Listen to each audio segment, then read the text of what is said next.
Hello friends, welcome to Liquid Bird. We are here to discuss the next element of our game.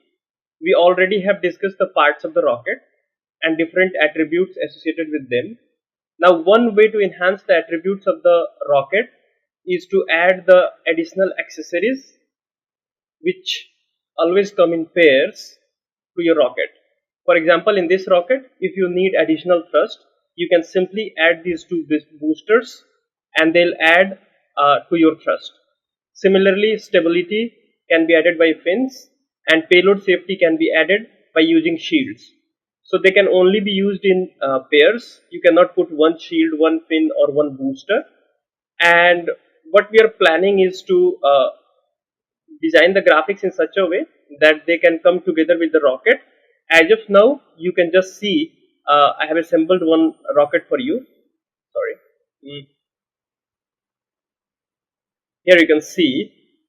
So you put the boosters, fins and the shield, and now your rocket attribute as well as the look of the rocket will be enhanced while playing the game.